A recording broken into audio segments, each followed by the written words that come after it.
Tiga sikap ini yang membawaku menjadi manajer saat aku berusia 22 tahun. Ya, 22 tahun. Mungkin banyak dari kalian berpikir, kok bisa menjadi manajer di usia 22 tahun? Perusahaan keluarganya kali ya? Bukan, ini bukan perusahaan keluargaku, bukan juga startup, bukan juga perusahaan yang baru dibangun, dan bisa dikatakan perusahaan ini sudah cukup matang dan sudah cukup lama berdiri. Dan sharingan ini bukan mau menyombongkan diri, tapi siapa tahu bisa menginspirasi orang-orang yang sedang berjuang juga. 3 tahun yang lalu ketika aku berusia 22 tahun, aku memegang posisi manajer di mana ada 7 orang yang report secara langsung ke diriku.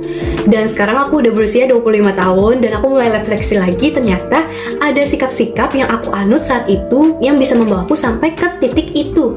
Yang mana hari ini aku ingin share ke teman-teman sekalian. Sikap yang pertama adalah, if someone offers you a great opportunity but you are not sure you can do it, say yes and learn how to do it later. Yang artinya, kalau misalkan kamu ditawari peluang emas atau kesempatan besar, tapi kamu nggak yakin kamu bisa melakukannya, say yes, katakan iya, ambil dan belajar melakukannya nanti.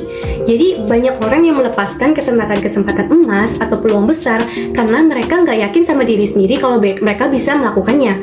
Padahal belajar yang paling efektif itu adalah learning by doing atau belajar sambil melakukannya. Dan ingat, kesempatan besar atau peluang emas nggak selalu datang 2 kali. Jadi kenapa nggak coba katakan iya, ambil dan belajar melakukannya sambil berjalan.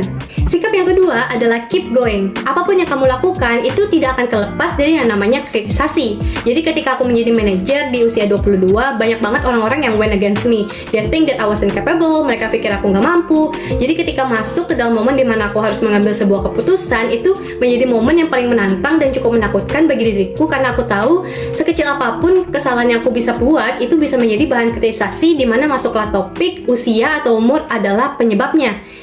Dia masih terlalu muda, dia nggak mampu. Tapi kalau aku berhenti melangkah, aku stop, itu artinya aku memvalidasi apa yang mereka katakan kepada diriku bahwa aku nggak mampu. Jadi sama-sama dikritikkan, sama aja. Jadi kenapa nggak keep going? Dan yang ketiga adalah bangun kepercayaan. Kamu nggak perlu bangun kepercayaan dengan semua orang, tapi usahakan kamu bisa bangun kepercayaan dengan atasanmu atau bosmu dan dengan orang-orang yang kamu pikir bisa membantumu secara profesional. Karena dengan kepercayaan yang terbangun itu, kamu bisa mendapat dukungan yang lebih besar dan juga pilihan yang lebih banyak. Bagaimana cara membangun kepercayaan? Yaitu dengan menunjukkan potensi dan kemampuan kamu dalam memecahkan suatu masalah atau memimpin sebuah project, sehingga kredibilitas kamu bisa terbangun.